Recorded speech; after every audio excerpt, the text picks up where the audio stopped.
Hey and welcome to the video. Let's talk something I have some experience with, tuning simulator suspensions to work with controllers. This will be a very basic and easy to understand guide to help you get started tuning your own suspension and its components. I hope to distill some knowledge to the point you will be able to make your own cars both more stable and easier to drive on a controller, leading to a better, more fun experience. Sims tend to suck out the box on controller, but over the hours and between quite a few different games. A lot of it coming from Project Cars 2, which say what you will about that game's physics. It's still one of my all-time favorite games. Let's just say I've picked up a few things. PenskeShocks.com explains damping like this. Quote, your springs alone cannot efficiently dispose of energy, and will continuously compress and extend if nothing tames this bouncing effect. Dampers dissipate the stored energy using oil that flows through a range of values to control dampening force. End quote. A much easier way of thinking about it is that essentially, dampening rate allows you to slow down really quick, aka stiff springs, and speed up slow or soft springs. Hopefully that makes sense. It's just a much finer, or more accurate adjustment than would be possible with only shocks, or springs alone.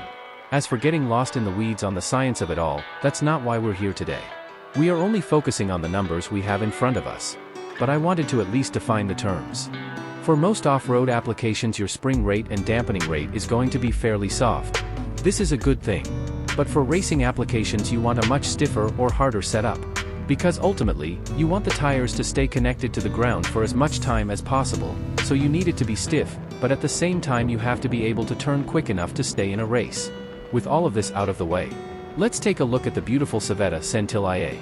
I am using GT3 Racing Parts mod by XG that I will have linked below, but the rules we go over are going to be the same for every car and game that has an adjustable tuning setup. Here, in Beam and G, to tune cars, hold the Control and W keys simultaneously and it brings up this little window towards the left of your screen, and if you look up towards the top of this window, we want to click the Tuning tab. That opens up this beautiful monstrosity of a tuning window.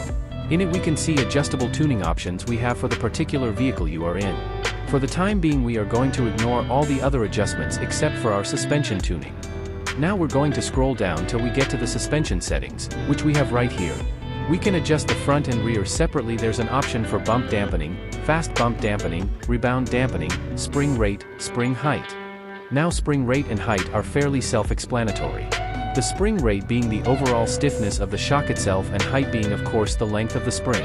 Where it starts to get interesting is when you start looking at the dampening options. Starting with the anti-roll spring rate, which is your anti-roll bars. This setting mostly affects side-to-side movement or body roll. The stiffer the rate, the less the body will roll.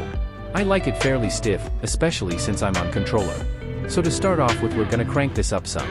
The default rate is 95,000 Newton meters, I'm guessing per square meter? Inch, either way we're going to bring this up to about. Let's start at 110,000 Newton meters per square inch. And then bump damping starts at 10,000 N/m, so let's increase that to 11.5.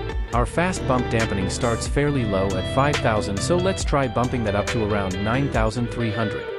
As for our rebound dampening, 19.5. For fast rebound dampening, 16,100. And for the spring rate we're going to increase it to 200,000. We are going to leave the height. In most games you can drop this to as low as it goes. But because it already comes pretty low, and mainly because in Beam NG the roads can get a little hairy, so we will just leave it be. Moving to the rear we're going to increase our anti-roll bar to 8,500. Bump damping is already as far as it can go. Fast damping bump up a few notches to 11,700. For rebound we're gonna go up to almost double 14.9. For fast rebound 2,100. Stiffen the spring rate 205 and again leaving the height. Hit apply. Now hopefully I have a much more sturdy/stable vehicle that will also turn. Keep in mind this demonstration is much less about my actual lap time and more about me showing how much sturdier and more stable the car is to drive. Hopefully it's pretty obvious because it feels completely different. Much more sturdy, and it makes my confidence in the car skyrocket. For those that would like to try one of my setups that I have spent some time on and made to my liking, I will have one at the end of the video. But the point of this video isn't to come up with a great setup, it's to explain to you why you should legit try and learn to set your own cars up for yourself.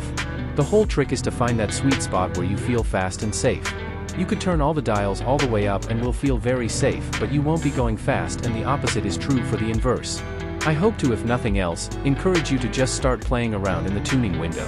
For a super simple place to start, just turn everything up to make it as stiff as possible and slowly loosen it as you feel you can.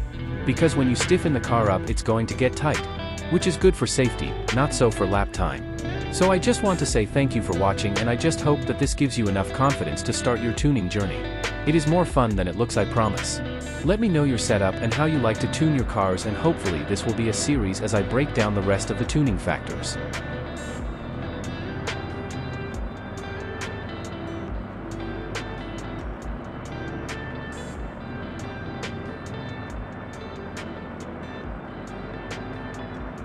Now for a tune I have been working on, here you go.